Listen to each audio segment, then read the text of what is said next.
नमस्कार, आप देख रहे हैं नैतिक भारत न्यूज, वो मंच जहां जनहित, सच्चाई और सवालों को सबसे पहले जगह मिलती है। मैं हूं साक्षी और अब शुरुआत करते हैं इस वक्त की सबसे बड़ी और अहम खबरों के साथ। डांग जिले में महुआ और व्यारा शुगर फैक्ट्रियों में काम करने वाले आदिवासी मजदूरों के बकाया वेतन और शोषण के मुद्दे पर स्थिति तनावपूर्ण होती जा रही है। भारत आदिवासी संविधान सेना और मजदूर अधिकार मंच द्वारा जिला कलेक्टर को आवेदन पत्र देकर तत्कालिक कार्रवाई की मांग के साथ कड़ा अल्टीमेटम दिया गया है। आवेदन पत्र में बताया गया है कि डांग जिले के हजारों आदिवासी मजदूरों ने सीजन के दौरान कड़ी मेहनत करने के बावजूद उन्हें उनका वेतन नहीं मिला। संस्थाओं ने आरोप लगाया कि फैक्ट्री प्रबंधन मजदूरों को सही जवाब देने के बजाय उन्हें गुमराह कर रहा और एक गंभीर अन्याय है। संस्थाओं ने सरकार के विकास के दावों पर भी सवाल उठाए। उनका कहना है कि जब सरकार लाखों रुपए के विकास की बात करती है तब आदिवासी मजदूर अपने हक के पैसे के लिए संघर्ष कर रहे हैं, जो चिंताजनक स्थिति को दर्शाता है। लोकतांत्रिक प्रक्रिया पर असर की चेतावनी भी दी गई। संस्थाओं ने साफ कहा है कि यदि मजदूरों को उनका हक का वेतन नहीं मिला तो वे चुनाव में भाग नहीं लेंगे और पेमेंट तो नहीं तो वोट नहीं के नारों के साथ पूरे जिले में चुनाव का बहिष्कार करेंगे। मुख्य मांगों में सभी बकाया वेतन को ब्याज सहित तुरंत चुकाना, जिम्मेदार अधिकारियों के खिलाफ कानूनी कार्रवाई कर उन्हें गिरफ्तार करना और मजदूरों को न्याय दिलाना शामिल है। इसके साथ ही राज्य के गृह मंत्री और उप मुख्यमंत्री श्री हर्षभाई संघवी ने वर्तमान के डांग दौरे पर होने के कारण संस्थाओं ने उन्हें सीधे हस्तक्षेप कर मजदूरों को न्याय दिलाने की अपील की है। संस्थाओं ने चेतावनी दी है कि यदि 24 घंटे के भीतर उचित निर्णय नहीं लिया गया तो पूरे डांग जिले में उग्र आंदोलन शुरू किया जाएगा, जिसकी पूरी जिम्मेदारी प्रशासन और सरकार की होगी। डांग से खास रिपोर्टर भावेश पटेल। काम कर्યું અને 2 માસ મહુવામાં કામ કર્યું તો જે મહુવાનો પેમેન્ટ એ અમારે માર્ચમાં 24 તારીખે એ સિગ્નેચર અમારા લઈ લીધા અને એ કહેતો છે હવે કે તમારું પેમેન્ટ થઈ ગયું, પણ એ કોના હાથમાં ગયો એ પણ પૈસા આવ્યા નથી અને જે વેરાના છે એ પણ આવ્યા નથી। તો અમારે પૈસા લેવા જવાનું ત્યારે કોના પાસે? હવે અમારી એ માંગણી છે કે સરકાર એ અમારું કામ ને જે માંગણી છે એ પૂરું કરે અને જે અમારું જે ચૂકવાયેલો પૈસા એ કોના પાસે ગયા એની માંગ કરે અને એની જાંચ કરે કે આ પૈસા ગયા કોના પાસે। તે અમારે આ ન્યાય જલ્દીથી પૂરું કરે આ સરકાર, તો અમારી એ માંગ છે।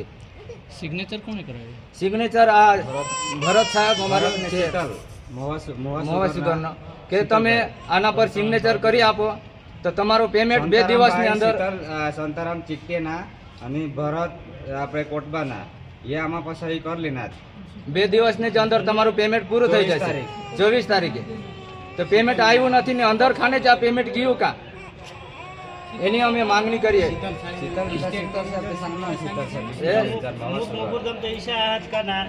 સિગ્નેચર કરેલો જ નહીં, સહી કરેલો જ નહીં, બિલ છતાંય પૈસા લીલી ના આ પૈસા ગયા તા એ પૈસા ગેત કઢો મુકર તમને પૈસા નહીં મિલે તે પૈસા ગેત કઢો ભરત સાહેબ ની ઠગીશની સહી કરી લીધી, પૈસા તમારે તો બિલ આજુ આમાં પાછું આ તે ખાલી કાંઈ બિલ જ હા બિલ ની સતત બિલ છે ને અમારે પહેલા બિલ 18 તારીખે લઈ યાર સંવિધાન સેના પ્રમુખ નિલેશભાઈ એસ જામરે। આજે ગતરોજ મારા પર ફોન આવ્યો અને મને એવું કહેવામાં આવ્યું કે આપણા ડાંગ જિલ્લાના આદિવાસી મજૂરોના પેમેન્ટ અટકાવવામાં આવ્યા છે। આજે ડાંગ જિલ્લાના જે મજૂર ભરતીના સુપરવાઇઝર જે છે મહુવા સુગર અને વ્યારા સુગરના, એ લોકો દ્વારા આ જે મજૂરો સૌથી વધારે આપણે જોવા જઈએ તો સુગર ફેક્ટરીની સૌથી વધારે કાળી મજૂરી હોય તો સુગર ફેક્ટરીની હોય છે।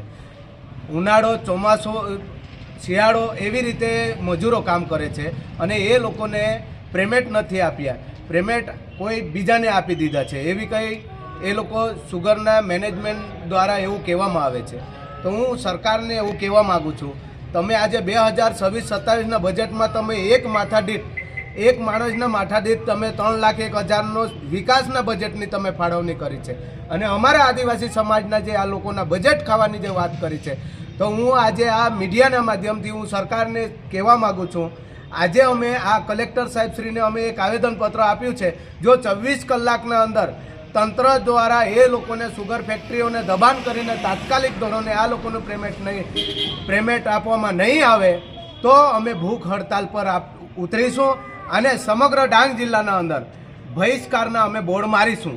એમાં કોઈ પણ તંત્ર જો અમને દબાવવાની કોશિશ કરશે, અમે આદિવાસી સમાજને એ લોકોએ છેડવાનું કામ કર્યું છે, અમે કોઈ પણ દિવસે એ લોકોને સહન કરવાના નથી। આજે અમે બધા જાગૃત છીએ। આજે આ મીડિયાના માધ્યમથી તમે જોઈ શકો છો, આ નાના બાળકો લઈ આજે ચાદરો લઈને આ લોકો 3 દિવસ સુધી વ્યારા સુગરના ગ્રાઉન્ડમાં જે એ લોકો ભૂખે પ્યાસા પડી રહ્યા હોય તો સરકાર શું કરે છે એના નજરમાં કેમ નથી આવતી? આજે ઇલેક્શનમાં મોટા મોટા નેતાઓ જ્યારે ક્રિકેટ ગ્રાઉન્ડને જ્યારે ઉદ્ઘાટન કરવાના હોય તો એ લોકો કલાકમાં દોડી જાય છે અને સ્થાનિક 173 ડાંગ વિધાનસભાના ધારાસભ્યને આ મજૂરો દ્વારા જાણ કરવામાં આવી કે સાહેબ અમારી આ પરિસ્થિતિ છે, તેમ છતાંય પણ એમએલએ સાહેબ ત્યાં સુધી પહોંચ્યા નથી, જેથી કરીને અમને ગુસ્સો આવે છે કે અમારા આદિવાસી સમાજ પર આટલો મોટો શોષણ થવા છતાંય પણ તમે ત્યાં નથી ગયા, એટલે અમને જુસ્સો થવા પર તમે મજબૂર કર્યા છે. અમે એક સંગઠન લઈને ચાલીએ છીએ. આ લોકશાહીનો દેશ છે. લોકશાહી દેશના અંદર આ આચારસંહિતામાં પણ અમારે આટલી મોટી સંખ્યામાં આવવાનું કારણ એ જ છે. અને 24 કલાકના અંદર જો આ લોકોને પેમેન્ટ આપવામાં નહીં આવશે તો અમે કલેક્ટર કચેરીએ અમે ભૂખ હડતાલ પર ઉતરીશું. એની તમામ જવાબદારી આ સરકારી તંત્રની રહેશે. ગામિત મજૂર અધિકાર મંચ મજૂર સંગઠનના ડાંગ સચિવ તરીકે કામ કરું છું. ગત તારીખ 15/4/2026થી વ્યારા સુગર અને મહુવા સુગરમાં કામ કરતા કામદારોને એમનું જે કામગીરીનો વળતર છે, જે એમનો કમિશન છે, એ સુગર ફેક્ટરીઓના સંચાલકો અને મજૂર ભરતી સુપરવાઇઝર એ લોકો દ્વારા 4 દિવસથી ગલ્લા તલ્લા કરીને ચૂકવણું કરવામાં આવેલ નથી. 3 દિવસથી મજૂરો ત્યાં વ્યારા સુગરના કમ્પાઉન્ડમાં બેસી રહ્યા, પણ કોઈ એમને પૂછવાવાળો નથી. અને હારી તાકીને છેલ્લે અમે ગઈકાલે રાતે મજૂર ભરતી અધિકારી ભરતભાઈ ભોયેના ઘરે ગયા તો ત્યાં સવારે અમને એવું જાણવા મળ્યું કે અમે તો પૈસા સુગર ફેક્ટરી પાસેથી લીધા છે, ઓછા લીધા છે, પણ ત્યાં વધારે બતાવે છે. હવે એ બાબતે અમે એમડીને પૂછ્યું તો એમણે 70 લાખની વાત કરી અને ભરતભાઈને પૂછ્યું તો એણે 27.5 લાખની વાત કરી.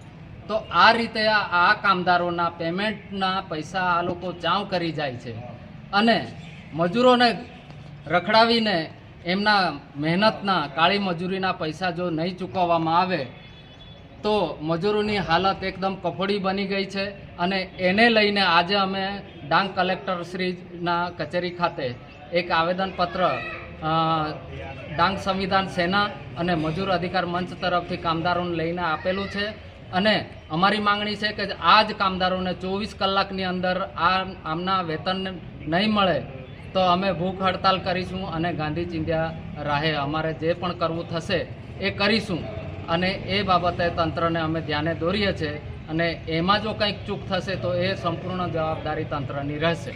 जहन तक आम्हाला देत नाही से आम्ही रात दिस रखडना आजू बी आम्हाला पैशासाठी रखड भरतात आम्ही बारीक बारीकला पैसा लिसनी लोक आमने घरा आवी येतात मा सरकारला सांगा का आमनी तुम्ही मदत करता कुणाने बी तर आमनी मदत करायचे आम्ही रोज दिवस रखडो थीन जाऊन भूकतीस तर आमनी सहाय करणे માટે आम्ही तुम्हाला काहीतरी करजन का आमनी मदत करा आम्हाला जे पैसा आम्हाला मिळणी राहणार तर तुम्ही मदतदार आम्हाला मिळू शकता तर तुम्ही आमनी मदत करा।